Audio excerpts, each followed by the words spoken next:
Bristol, located in England and nestled alongside the River Avon, holds the distinction of being a city, ceremonial county, and unitary authority. Known for its appealing qualities, Bristol consistently receives recognition as one of the top places to live in the UK. Notably, it proudly holds the title of the exclusive European Green Capital. Situated within the United Kingdom, the city's strategic position ensures convenient access to urban amenities, picturesque countryside, and a welcoming coastline. When it comes to safety, Bristol maintains a reported violent crime rate of 32.8 incidents per 1,000 working individuals annually. This place is the 38th lowest crime rate among the 99 postcode areas in England and Wales, highlighting Bristol's dedication to fostering a secure and desirable living environment. However, Bristol is not completely immune to all dangers. In 2010, just before Christmas, the tragic story of 25-year-old Joanna Yeates unfolded. Joanna Claire Yeates, a British woman, was born on April 19, 1985. Her proud parents, David and Teresa Yeates, welcomed her into their family in Hampshire, England. Joanna had the privilege of receiving her education in a private setting at Embley Park near Romsey. She had a supportive brother named Chris, who accompanied her on her life's journey. Joanna pursued her A-levels at Peter Simons College, demonstrating her commitment to academic excellence. She then ventured into higher education and obtained a degree in landscape architecture from Riddle College. Not content with just an undergraduate education, Joanna furthered her academic pursuits by earning a postgraduate diploma in landscape architecture from the University of Gloucestershire. Her educational journey not only showcased her dedication to learning, but also highlighted her passion for her chosen field. In December 2008, Joanna, a 23-year-old professional at the prestigious firm Highland Edgar Driver in Winchester, crossed paths with Greg Reardon, a 25-year-old architect. Their professional relationship soon turned into a personal connection, leading them to make the significant decision of moving in together in 2009. As their romantic journey progressed, Joanna and Greg relocated to Bristol due to work commitments. Joanna, showcasing her versatility, later transitioned to a position at the Building Design Partnership in Bristol, marking a new chapter in her professional endeavors. In October 2010, Joanna and Greg settled into a residence at 44 Canning Road in the Clifton suburb of Bristol. This particular abode, situated within a larger house that had been divided into flats, became their shared haven. However, just 3 months later, tragedy struck. On the evening of December 19, 2010, Greg returned to their flat after a weekend visit to Sheffield, only to find Joanna missing. Despite her personal belongings, including her mobile phone and keys, being left behind, Joanna was nowhere to be found. Concerned and panicked, Greg reached out to the police and Joanna's parents to report her missing shortly after midnight. This marked the beginning of a distressing chapter for Joanna's loved ones. Prompted by a community-wide endeavor to unravel the enigma surrounding her abrupt vanishing, subsequent to a comprehensive inquiry, it was determined that Joanna had spent the evening of Friday, December 17, 2010, in the company of her colleagues at the Bristol Ram pub located on Park Street. Despite departing the establishment at approximately 8 p.m. and embarking on a 30-minute walk home, she never reached her apartment that fateful night. Joanna's acquaintances and co-workers informed the investigators that she had no desire to spend the upcoming weekend alone, as Greg would not return until late Sunday, December 19, 2010. They also disclosed that, aside from engaging in Christmas shopping, Joanna had made arrangements to occupy her time with baking preparations for an upcoming party she and Greg had planned to host the following week. The detectives managed to trace Joanna's movements from that evening to a Waitrose supermarket. Notably, surveillance footage captured Joanna exiting the supermarket at around 8:10 p.m. without making any purchases. Subsequently, at 8:30 p.m., she reached out to her closest friend, Rebecca Scott, to discuss their plans for Christmas Eve. The subsequent visual evidence of Joanna depicted her acquiring a pizza from a Tesco Express branch at approximately 8:40 p.m. Additionally, she purchased 2 small bottles of cider from a nearby off-license, Bargain Booze. These details offered a glimpse into the final moments of Joanna's evening before the mysterious circumstances surrounding her disappearance unfolded. In an endeavor to locate Joanna, her circle of friends and Greg took proactive measures, establishing a dedicated website and utilizing social networking services to aid in the search for her.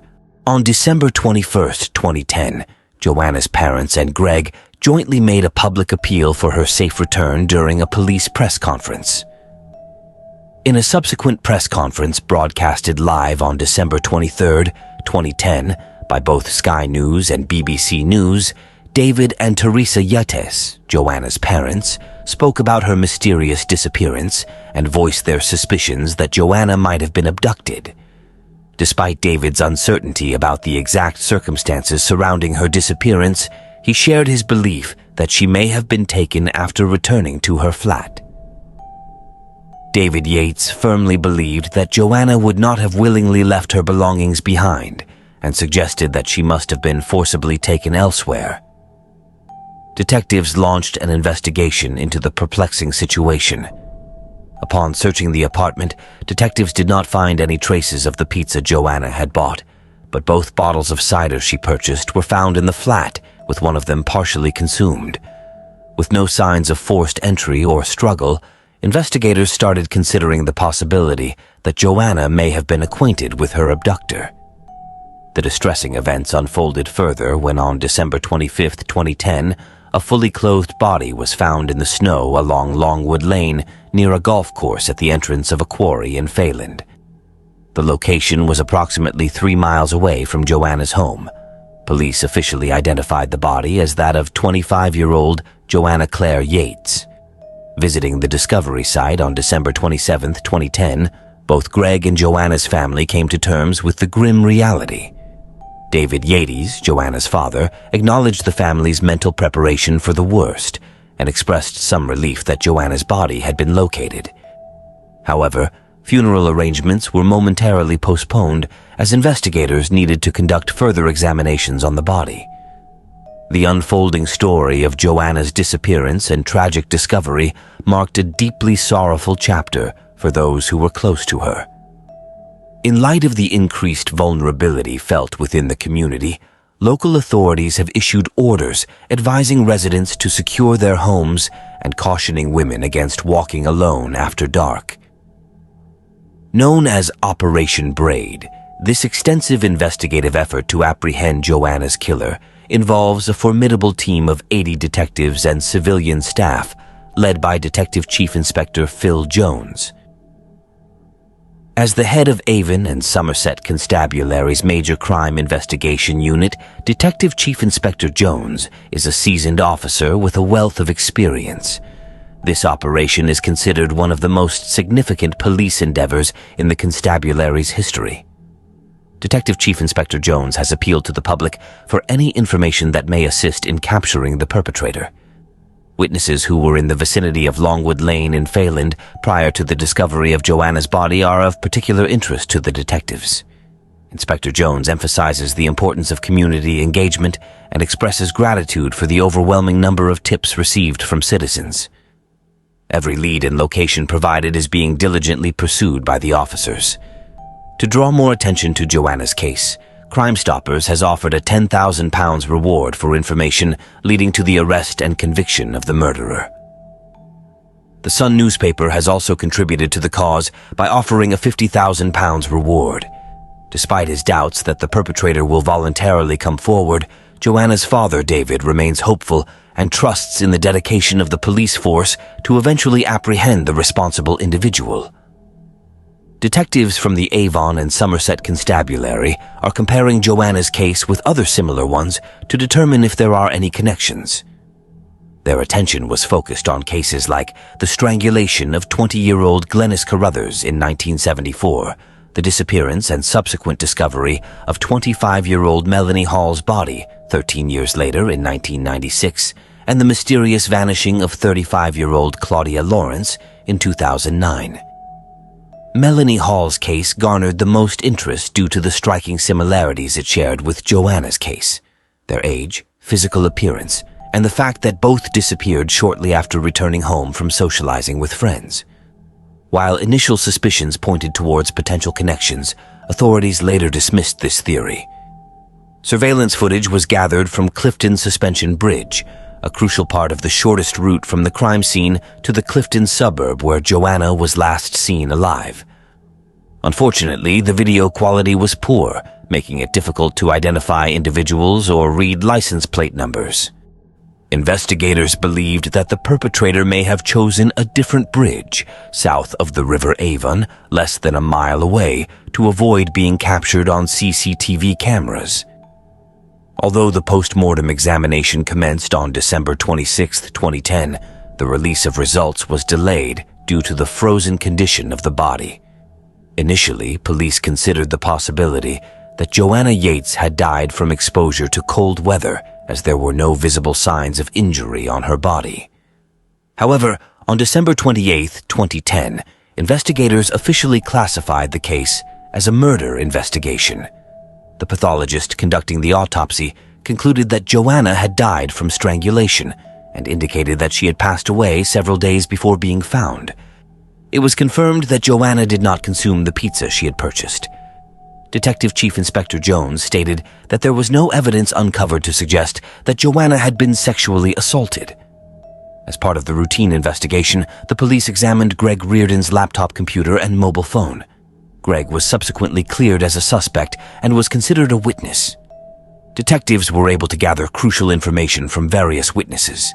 A young woman who attended a party near Canning Road on the night Joanna went missing remembered hearing two loud screams shortly after 9 p.m. The screams seemed to come from Joanna's apartment. Another neighbor behind Joanna's house heard a woman's voice calling for help, although the exact time of the incident was uncertain. To investigate the possibility of the perpetrator entering the flat before Joanna returned home on December 17, 2010, investigators removed the front door of Joanna's residence to search for clothing fibers and DNA evidence. On December 30, 2010, at around 7 a.m., Christopher Jeffries, Joanna's landlord who lived in the same building, was arrested on suspicion of her murder. While forensic investigators examined his flat, he was taken to a local police station for questioning. A senior police officer granted a 12-hour extension to the arrest for further questioning. Several extension requests were approved on December 31, 2010 and January 1, 2011. Despite being allowed to detain him as a suspect for up to 96 hours, Jeffries was released on bail after 2 days. He sought legal representation from the law firm Stokoe Partnership during this time. Senior officers in the investigation sought help from the National Policing Improvement Agency, an organization specializing in challenging cases. To improve the investigation, a clinical forensic psychologist with experience as a criminal profiler in murder cases joined the team on January 4, 2011, with the aim of narrowing down the list of potential suspects. Detective Chief Inspector Jones confirmed that his team had followed up on more than 1,000 leads and was committed to solving the crime and bringing the culprits to justice. He revealed on January 5, 2011, that one of Joanna Yates's socks was missing when her body was found, and it had not been located at the crime scene or in her home. To gather more information, the police launched a national advertising campaign, utilizing social media platforms such as Facebook. Within a day of its launch on January 4th, the campaign's page received almost 250,000 views, while CCTV footage of Joanna on YouTube had 120,000 views by January 5th, 2011. The authorities aimed to increase public awareness and engagement in the hopes of uncovering vital information that could assist in solving the case. On January 9th, Kerry McCarthy, the Member of Parliament for Bristol East, voiced her support for the idea of a public DNA screening process if recommended by the police. She referenced a previous case from 1995 when mass DNA screening was conducted by the Avon and Somerset Constabulary during the investigation into the disappearance of Lewis Smith. McCarthy suggested expanding the screening beyond Clifton to encompass the wider Bristol area. Authorities analyzed the DNA recovered from Joanna Yates's body, to potentially develop a profile. Furthermore, detectives began tracking the movements of several hundred registered sex offenders living within their jurisdiction to determine their whereabouts on December 17, 2010, the day Joanna went missing. On the morning of January 20, 2011, Vincent Tabak, a 32-year-old architectural engineer residing in the flat next to Joanna with his girlfriend, was taken into custody. However, no further details were disclosed during the suspect's interrogation by authorities due to concerns about the controversial media coverage following Christopher Jeffries' arrest. Tabak's arrest resulted from an anonymous tip given by a female caller shortly after Joanna's parents made a televised appeal on Crime Watch, a popular television show featuring the United Kingdom's top detectives working together to solve major murder cases. To aid in the investigation, the police closed Canninger Road and put up scaffolding around Joanna's house. At the same time, Tabak's neighboring flat was sealed off by officers. Additionally, the investigators searched a friend's townhouse, where Tabak was believed to have been staying approximately a mile away. It is worth noting that Tabak had previously been ruled out as a suspect during an earlier phase of the investigation and had returned to the UK from a family visit in the Netherlands. While Tabak was under investigation in January 2011, a reenactment of Joanna's case was already being filmed in Bristol for the BBC programme Crime Watch, with plans to air the episode on January 26, 2011. To recreate the snowy conditions during Joanna Yates' disappearance, a specialized film industry firm was hired. The filming of Joanna's final movements occurred on January 18, 2011. Within 24 hours of the news coverage about the production, over 300 individuals contacted the police, leading investigators to suspect that Joanna's body may have been transported in a large suitcase. However, after Vincent Tabak's arrest, the BBC decided not to broadcast the reenactment of Joanna's case on Crime Watch. Nevertheless, previously unreleased photos of Joanna were made available to the public through the program's website on January 31st, following the cancellation of the episode's broadcast. In order to strengthen the evidence of Tabak's involvement in Joanna's murder, DNA tests were carried out by LGC Forensics, a private company specializing in forensic analysis for criminal investigations. Lindsay Lennon, a specialist in body fluids and DNA analysis, stated that although the DNA swabs matched Tabak, the quality was insufficient for evaluation. A team employed a technique known as DNA sense to enhance unusable DNA samples through purification and concentration. Lennon stated that the scientists were unable to determine the origin of the DNA, whether it was from saliva, other bodily fluids, or touch. However, they were able to confirm that the likelihood of it not matching Tabak was less than 1 in a billion. After undergoing nearly 96 hours of questioning by different detectives, Vincent Tabak was officially charged with the murder of Joanna Yates on January 22, 2011.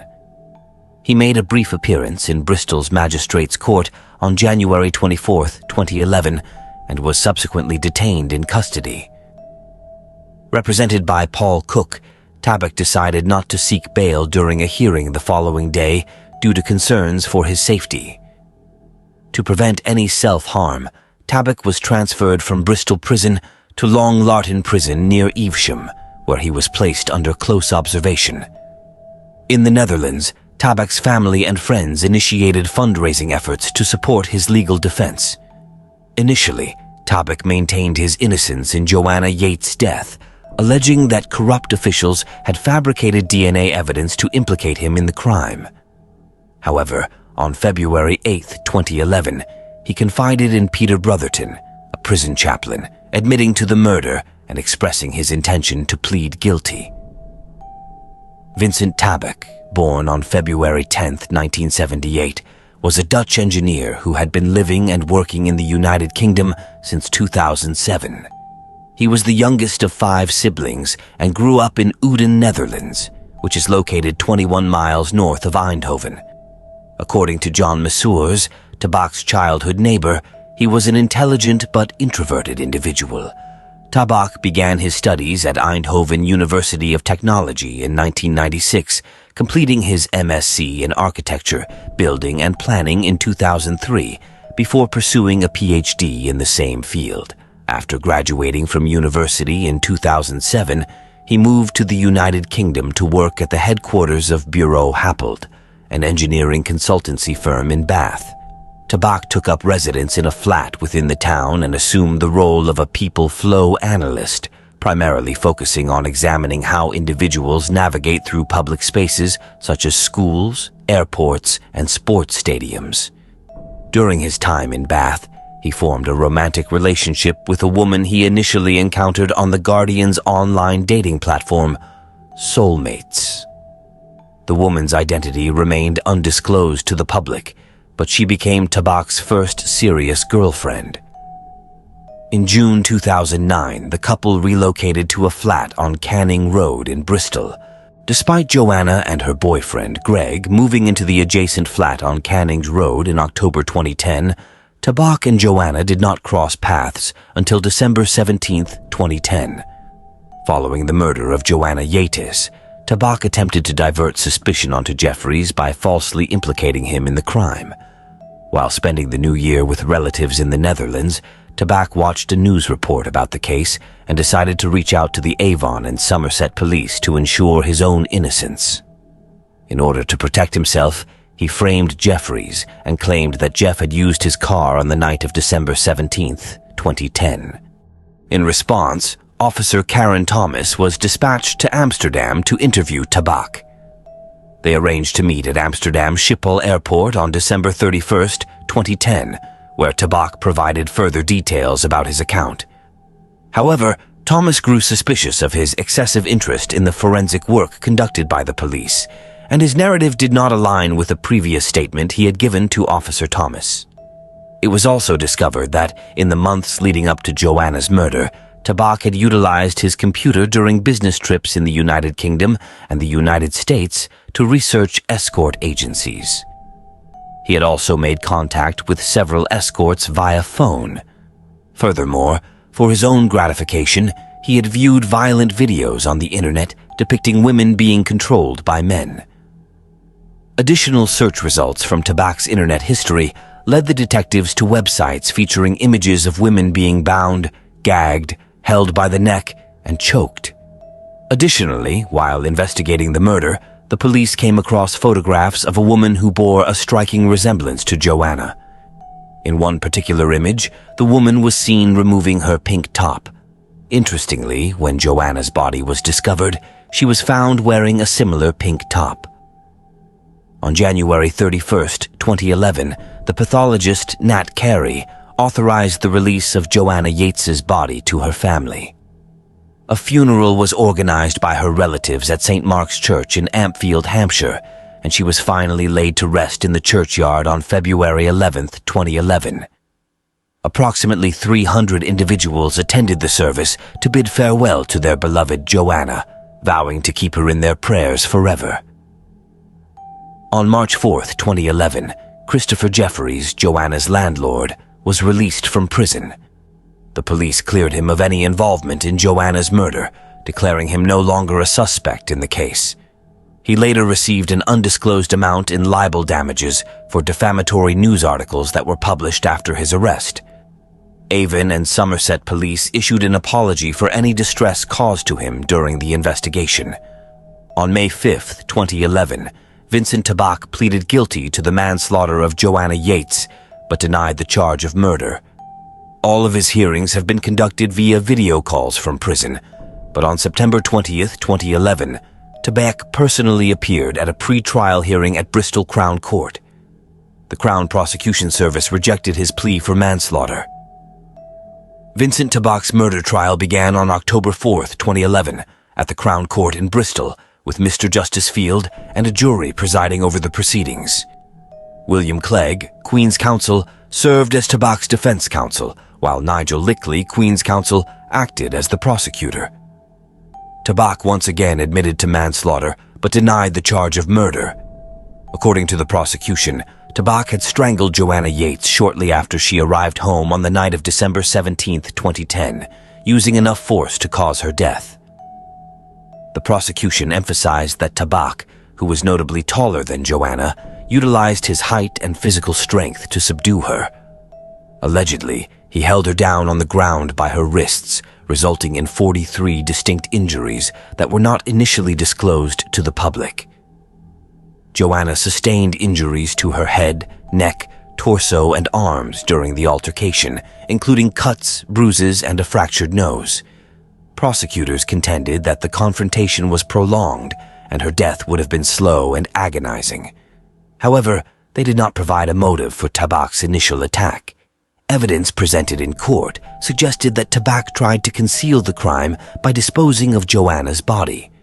DNA swabs from her body matched Tabak's profile, and fibers from behind Joanna's knees indicated she may have been carried by her legs. Fibers from Tabak's coat and car were found on Joanna's body, and bloodstains were discovered near a quarry where Joanna's body was located. The prosecution also accused Tabak of attempting to frame Christopher Jeffries, Joanna's landlord, for the murder. Furthermore, Tabak allegedly searched the internet for information on body decomposition and trash collection schedules in the Clifton area following Joanna's death. During the trial, prosecutor Nigel Lickley argued that evidence of Tabak's actions could shed light on the force and duration required to take a life. The prosecution did not disclose Tabak's internet search history, as the judge deemed it insufficient to prove premeditation. Tabak admitted to killing Joanna, but claimed it was not motivated by indecent intentions. He testified in court that his intention was not to kill Joanna Yates, but rather to silence her when she screamed as he attempted to kiss her. According to Tabak, Joanna had flirtatiously made a comment and invited him for a drink. He claimed that in response to her scream, he placed his hands over her mouth and around her neck in an attempt to quiet her. Tabak denied any struggle, stating that he held Joanna by the neck with minimal force for approximately 20 seconds. He informed the court that after disposing of her body, he was overwhelmed with panic and unable to comprehend his actions. The jury began deliberating on October 26, 2011, and reached a verdict just 2 days later. On October 28, 2011, Tabak was found guilty of murdering Joanna Yates by a majority verdict of 10-2. He received a life sentence with a minimum term of 20 years. Following the trial, it was discovered that Tabak's laptop contained sensitive images of children.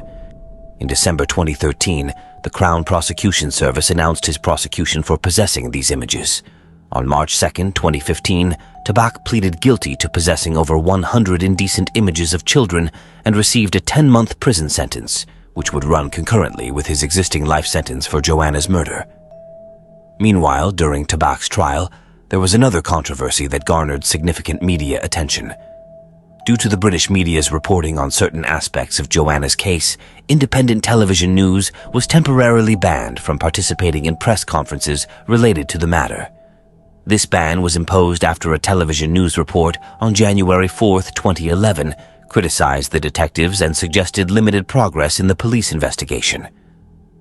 Although the police later lifted the sanctions against independent television news, they cautioned that similar tactics in the future would not be tolerated. In an article published by the Evening Standard on January 5, 2011, Roy Greenslade, a media commentator, expressed his growing concern regarding a series of derogatory articles aimed at Christopher Jeffries, the landlord of Joanna Yates, immediately following his arrest. These articles, which had already appeared in various newspapers, led many readers to believe that Jeffries was indeed guilty. Greenslade described this media coverage as a widespread character assassination and highlighted specific instances that exemplified this trend. One such example was a headline in The Sun, which depicted Jeffries, a retired schoolmaster from Clifton College, as eccentric, upper-class, indecent, and unsettling. The Daily Express featured a story quoting former students who remained anonymous, labeling Jeffries as a nutty professor whose peculiar behavior made them uncomfortable. Additionally, the Daily Telegraph reported that students had described Jeffries as a fan of dark and violent avant-garde films. Jeffries stated that reporters had hounded him after his police questioning, launching a frenzied campaign to tarnish his reputation by publishing a series of entirely false allegations against him. He further asserted that it was evident that the tabloid press had already deemed him guilty of Joanna's murder and were determined to convince the public of his guilt. In response to this perceived media onslaught, Jeffries initiated legal action on April 21, 2011, against multiple newspaper companies, seeking compensation for defamation. On July 29, 2011, Jeffries reached an agreement to receive substantial damages for the harm caused to his reputation by all the newspaper companies involved. Additionally, the court ruled that 2 specific newspapers had committed contempt of court.